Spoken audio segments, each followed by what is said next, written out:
or bodhicitta, the skillful means you need to get enlightened, the way, and the bell is the view that you have. They position on your table, and usually, even if you have an altar cloth like this, I usually have another little cloth just for the bell and dorje, and you also have sometimes a ritual drum called a damaru. Okay, a ritual drum called a damaru. So in some practices you have the drum, in some practices like Kriya, Tantra, and Nongme, you don't use the drum, you just have the bell and dorje. Bell is on the right, the dorje is on the left. So let's look at the bell and dorje for a moment. Here's the bell. I can't even see the face on this one. No, I have it the wrong way. Okay. On the bell, there's a little face there. Okay? The face is the prajna paramita, the perfection of wisdom, a female aspect of the Buddha that represents wisdom. Okay? Because the bell represents wisdom. And this is its own little mandala, like a little stupa. Flower ornaments here, a little band of dorjes or vajras here, which is a protection wheel. Like that, so you've got your own little world system here. This is represents, it looks like a little thunderbolt, right? Again, this represents the diamond hard, indestructible means you need to get enlightened. The enlightened attitude, bodhicitta, or method. Okay, the way we get enlightened. And this is the view, emptiness, wisdom. The wisdom realizing emptiness. You have them positioned like this distance apart, because they're not touching each other and they're not too far apart. They should just be this distance apart. And you have them in this position because you cross your hands. Again, there are variations on this, but you cross your hands to pick them up. So the bell is always in the left hand, the dorje is always in the right hand. Okay, dorje is Tibetan. Vajra is Sanskrit for this. Vajra, indestructible. Diamond hard means to get enlightened. So wisdom, method wisdom, like that. Okay, so again, you cross your hands, you pick them up. You always pick them up together because you always want to understand the two things you need to get enlightened. They go together. Generally are held at the heart. Okay? And when you ring them, generally the bell is often rung for the music offering. It is rung at other times in pujas, but generally for the music offering. And the bell is rung at the heart, and you want to get into good habits. The fingers, pointer fingers placed at the top. You put your middle finger and the ring finger at the bottom with the thumb. Pinky sticks out, and it's rung at the heart.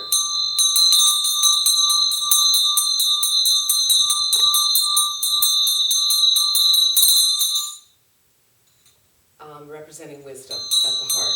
So if you have a damaru, if you have a ritual drum, that's played at the navel, and that represents tumo, the subtle energy system, like a kundalini energy rising, like that. And then there's various hand mudras that you can do that I did last week, but we don't have time for those right now. But are there any, because I know you had a quiz, does that help you with the bell a little bit?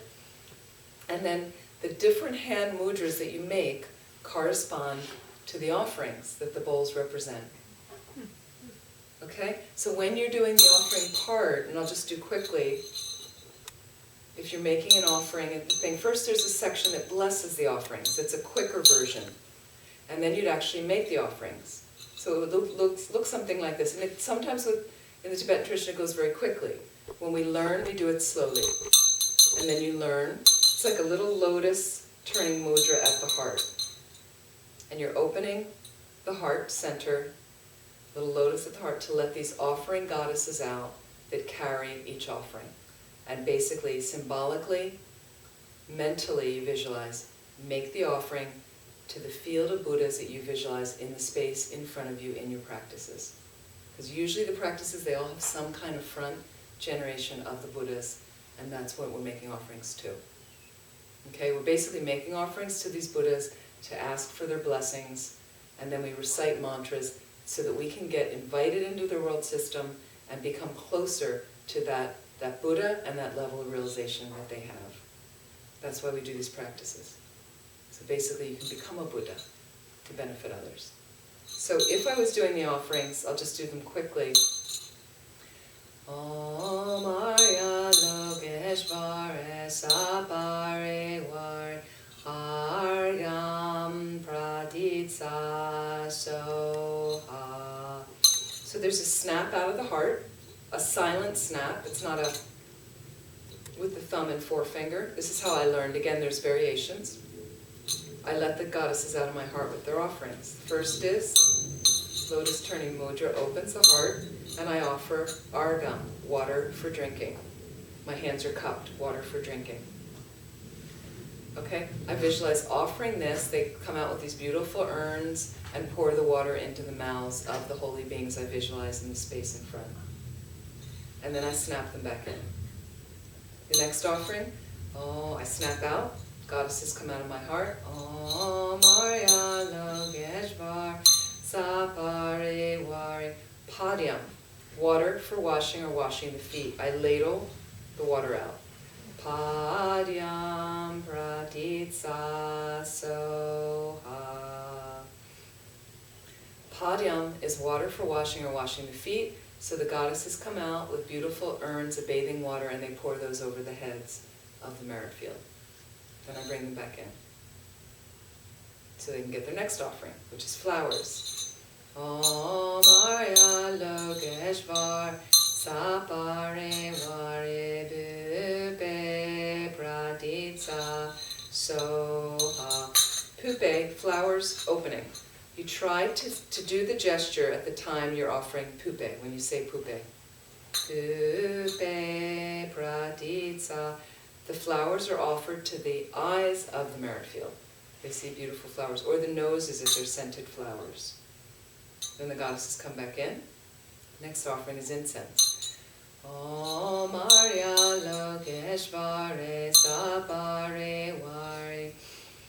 Incense is dupe.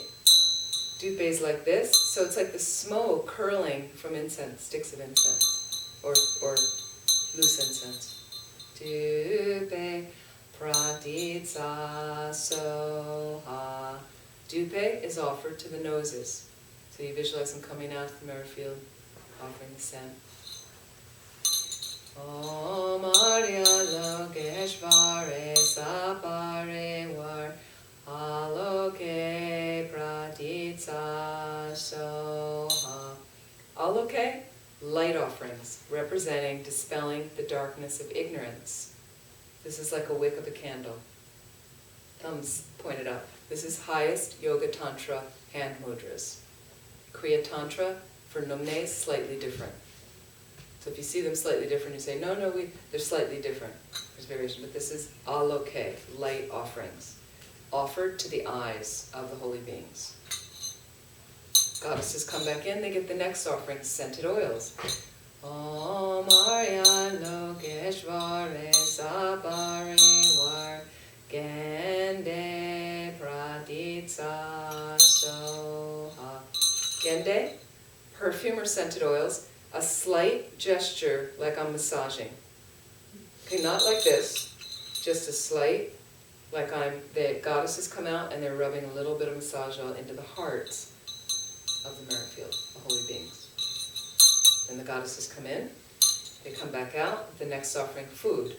Om Arya Lokeshvare Sapare Var Nivede Pratitsa Soha. I'm holding a tray of food. Offer to the mouths of the holy beings. And they get their last offering. Om Arya Lokeshvare Sapare Vari. Music offering.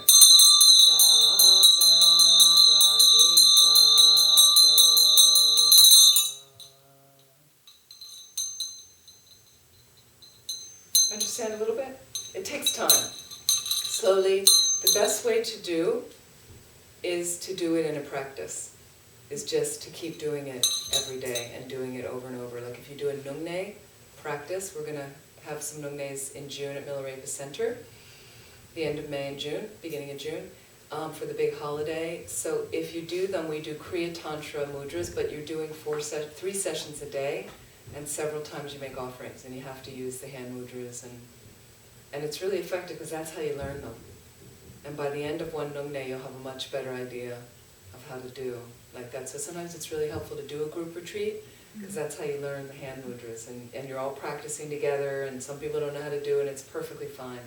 And that's how you learn. It's just the repetition. So initially it takes time, but just so that you understand what we're doing. There's also some of these offerings, for instance, there's 5 sense offerings. So rupa is form, and you offer with the hand mudra, and then you offer like a mirror, form, right? And then you would offer sound, which is the same as shabda, music in your ring. And then you would offer scent, would be scented oils. And then taste, food. And then you'd offer touch, which is like holding a divine silken cloth, that, very soft like that. So those are also offering the sense objects. And if you don't have a bell and dorje, and you want to make, and you're doing the hand, you can do the hand mudras without.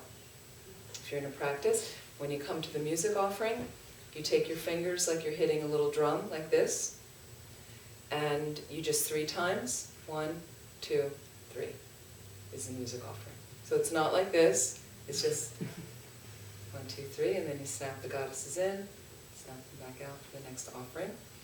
It's really nice, though, as you're slowly getting into your practice, to get some of the ritual items, to get a mala, so then if you're on a retreat, you have something to count, and it helps you, sometimes encourages you to do mantras a little bit more often, and to keep track, because sometimes you'll get an initiation, and they'll say you need to recite 7 malas a day, or 21, and that way you can start to keep track, or to get a bell and dorje, and things like that, and then you're ready. If you do a nungne, you have one, and you can participate, and you can participate without these things, but with Kriya Tantra, technically, the lowest class of Tantra, you actually have a requirement to use the bell and dorje. In highest Yoga Tantra, it's not as firm a requirement, but for highest Yoga Tantra practitioners, they have a commitment to have the ritual items. You can have a photo of them instead of the actual ritual items, but if you're going to be a practitioner, you might as well really practice. You make it real for you. Is that helpful? Any questions? Yeah, Gary.